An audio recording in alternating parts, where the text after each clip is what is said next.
아이고, 나이가 많아서 요즘 체력이 영. 제가 배운 게 짧아서요. 저 혼자서는 좀 힘든데, 혹시 청취자 여러분도 이런 생각 때문에, 못나 망설이고 계신가요? 그렇죠. 누구나 그런 생각 한두 번쯤은 하잖아요. 근데 만약에 이 모든 약점을 다 가진 사람이 있다면 어떨까요? 보통은, 싫게 하겠네 싶겠죠. 네, 그럴 것 같은데 여기 정반대의 삶을 산 분이 있습니다. 바로 파나소닉 창업자 마스시타 코노스케, 경영의 신이라고 불리죠. 파나소닉 하면, 대단한 회사죠. 매출이 거의 70조 원에 직원이 24만 명이나 된다고요. 네, 맞습니다. 그뿐만 아니라 마스시타 정경숙이나 PHP 연구소 같은 것도 만들었고요. 근데 정말 흥미로운 건요. 그분이 평생 자신의 성공 비결을 딱 한마디로 요약했다는 거예요. 오, 뭔데요? 나는 약했다. 그래서 성공했다. 이거예요. 네, 약해서 성공했다고요? 네, 병약한 몸, 가난한 집안, 그리고 낮은 학력, 이 세 가지를 자신의 가장 큰 행운이라고 불렀다는 겁니다. 참 역설적이죠. 와, 이건 단순한 겸손이 아닌 것 같은데요. 뭔가 깊은 뜻이 있을 것 같아요. 맞습니다. 이게 바로 그분의 경영 철학 핵심이었어요.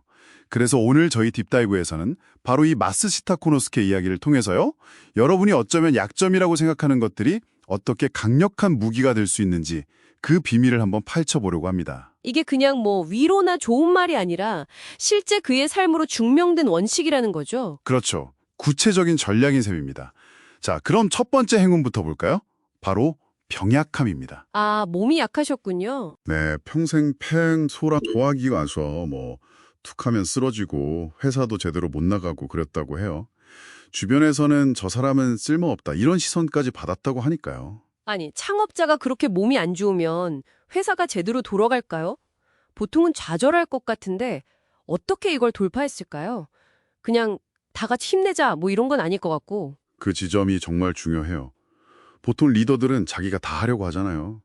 근데 이분은 그럴 수가 없었던 거예요. 어쩔 수 없이 나는 혼자서는 절대 다 못하는구나. 이걸 그냥 뼈저리게 인정한 거죠. 인정할 수밖에 없는 상황이었군요. 네. 특히 1918년에 창업했을 때 그때 그 계량 소켓이 안 팔려서 석 달 만에 돈이 딱 바닥났을 때가 아주 결정적이었어요. 아, 위기였네요. 네, 직원들이 이제 여긴 안 되겠다 하고 떠나려고 하니까 그때 마츠시타가 자기 한계를 솔직하게 인정하면서 이렇게 말했다고 해요. 여러분께 모든 권한을 드리겠습니다. 저는 여러분을 믿겠습니다. 와, 모든 권한을요? 그냥 믿는다고요? 이게 쉬운 결정이 아닌데요. 자기 약점을 다 드러내면서 그렇게 말하기가. 그렇죠. 보통 리더라면 자기 자존심도 있고 불안하기도 하고 쉽지 않죠. 근데 마츠시타에게는 그게 뭐랄까 약함에서 나온 절박한 선택이었던 거예요. 내가 못하니 당신들이 해달라는 거죠. 그래서 결과는요? 직원들이 정말 해냈나요? 놀랍게도요. 직원들이 정말 자발적으로 나서서 막 영업하고 개선하고 해서 6개월 만에 회사를 흑자로 만들었어요. 와, 대단하다. 그러니까 그분의 병약함이 역설적으로 다른 리더들은 만들기 힘든 어떤 강제된 신뢰 그리고 권한위임 문화를 만들어버린 거예요. 아, 약점 때문에 오히려 시스템이 만들어진 거네요. 네, 그 유명한 세 가지 위임 원칙 있잖아요. 책임과 권한 같이 주고 과정에는 간섭 안 하고 결과만 보고 실패해도 너무 나무라지 않는 거. 이게 다 이 경험에서 나온 거예요. 본인 스스로 내가 약하니까 사람을 믿을 수밖에 없었다고 말했거든요. 이야, 정말 약점이 어떻게 경영 시스템 혁신까지 이끌어냈는지 보여주는 사례네요. 그럼 두 번째 행운, 가난은 어떤 영향을 줬을까요? 그냥 아껴 쓰는 정신? 물론 그것도 배웠겠지만 그 이상이었어요.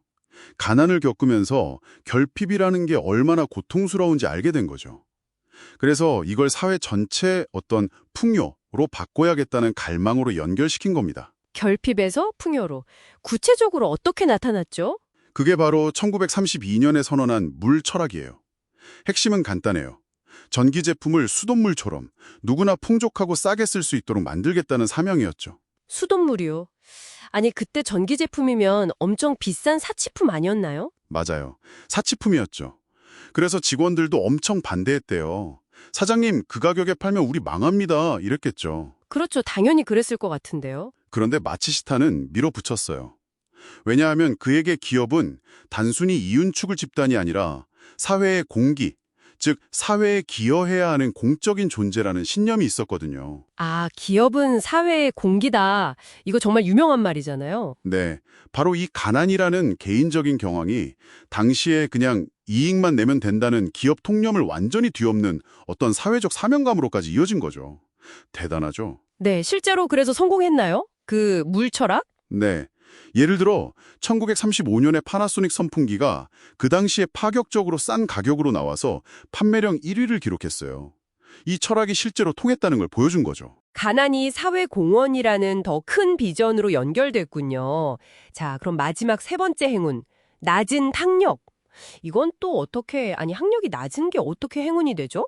초등학교 4학년 준퇴라고 하셨는데? 이것도 참 아이러니하죠. 근데 그분은 자기가 배움이 부족하다는 걸 스스로 너무 잘 알았던 거예요. 그러니까 오히려 나는 잘 모른다는 생각 때문에 누구에게나 배우려는 자세, 그 겸손함이 몸에 뱄다는 거죠. 아, 모르는 걸 아니까 더 배우려고 했다. 그렇죠. 항상 질문하고 다른 사람 의견 열심히 듣고 이게 습관이 된 거예요. 이건 또 자연스럽게 아까 말한 위임 경영하고도 연결되죠. 다른 사람의 전문성을 인정하고 존중하니까요. 그러네요. 학력이 부족해서 지식 습득에 한계가 생긴 게 아니라 오히려 더 열린 마음으로 배우는 태도를 갖게 된 거군요. 네. 어떻게 보면 지식 흡수의 문턱을 스스로 낮춘 셈이죠. 배움에 대한 끝없는 갈증이 있었던 거예요. 결국 이 세 가지 약점, 그러니까 병약함, 가난, 낮은 학력이 각각 따로 작용한 게 아니라 서로 막 연결되면서 시너지를 낸 거네요. 맞습니다. 그리고 이런 철학이 아주 장기적인 비전으로도 이어졌어요. 1932년에 발표한 250년 계획이라는 게 있거든요. 250년이요? 와, 스케일이 엄청나네요. 그렇죠. 단기적인 이익보다는 기업이 오랫동안 지속되고 사회적 책임을 다해야 한다는 당시로서는 정말 파격적인 비전이었죠. 어쩌면 자신의 몸이 약하다는 그 한계를 알았기 때문에 자신을 넘어서 영속하는 어떤 시스템을 꿈꿨는지도 모르겠어요. 일리가 있네요. 그리고 또 하나, 이분이 매일 아침마다 이 세 가지 약점, 그러니까 병약함, 가난, 낮은 학력에 감사기도를 드렸다고 해요. 감사요. 약점인데. 네, 감사를 통해서 그 약점들을 긍정적으로 다시 생각하고 또 계속 배우고 겸손할 수 있는 힘을 얻었다는 거죠. 감사는 나를 살게 했다, 이런 말도 남겼고요. 자, 오늘 마스시타 코노스케 이야기를 들어보니 정말 분명해지네요. 약점이라는 게 꼭 숨기거나 없애야 할 대상만은 아니구나. 때로는 이게 성공의 가장 강력한 엔진이 될 수도 있겠다는 생각이 듭니다. 네, 맞아요. 지금 이 방송을 듣고 계신 여러분도 한번 생각해 보세요. 혹시 나는 나이가 많아서 체력이 예전 같지 않아서 나 혼자 힘으로는 좀 부족해서 이런 생각들 하고 계시다면 어쩌면 그게 여러분만의 특별한 강점을 만들 절호의 기회일지도 모릅니다. 네, 마스시타의 방식을 우리 상황에 한번 적용해 볼 수도 있을 것 같아요. 첫 번째는 자신의 한계를 솔직하게 인정하는 겸손함.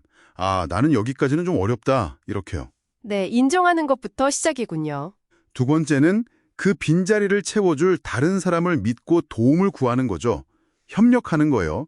당신의 능력이 필요합니다. 이렇게요. 세 번째는 믿었으면 과감하게 맡기는 위임. 당신이 책임지고 한번 해보세요. 네 번째는 이런 나의 약함 덕분에 얻게 된 새로운 기회나 만난 사람들에 대해서 진심으로 감사하는 마음을 갖는 것. 약점 인정, 사람 신뢰, 권한 위임, 그리고 감사. 이 네 가지네요. 그렇죠. 자, 마지막으로 여러분께 이 질문을 한번 던져보고 싶습니다. 여러분이 그토록 없애고 싶었던 바로 그 약점, 그 부족함이 실은 여러분의 성공을 위한 가장 결정적인 행운이라면 어떨까요? 오늘 여러분의 그 행운을 어떻게 좀 다르게 바라보고 활용해 보시겠습니까? 어쩌면 여러분은 이미 강해질 준비가 되어 있는지도 모릅니다.